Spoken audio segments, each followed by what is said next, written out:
দেখো আজকে লাঞ্চের থালিতে কি কি নিয়ে চলে এসেছি, অনেক কিছু। আজকে ভাত, এখানে হচ্ছে ডাল, এটা কি, এটা পেঁয়াজি। কথা শোনা যাচ্ছে না ব্যাকগ্রাউন্ড মিউজিকের জন্য, কি বলবো, ডাক পাখি। এখানে হচ্ছে পেঁয়াজি, কড়মড়ে পেঁয়াজি একদম। এটা কি, পটল চিংড়ি, একদম জিভে জলে ভরে যাচ্ছে আমার। আর এটা হচ্ছে মোচা চিংড়ি, মানে চিংড়ি দিয়ে মোচা।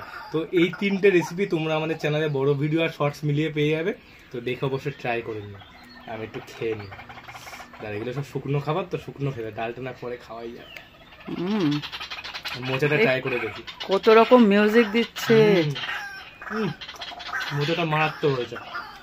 এইভাবে ট্রাই করে দেখো। সবাই মোচার চিংড়ি অনেকে খেয়েছে, সবাই খেয়েছে প্রায়। তো এইভাবে ট্রাই করে দেখো, পুরো ইউনিক লাগবে।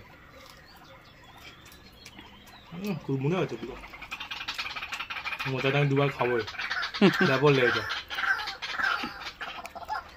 পটল চিংড়ি এটা শর্টসে পেয়ে যাবে, আর পেঁয়াজিটা শর্টসে পেয়ে যাবে, আর মোচাটা বড় ভিডিওতে পেয়ে যাবে। দেখি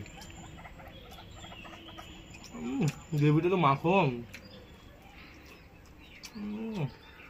চিংড়ি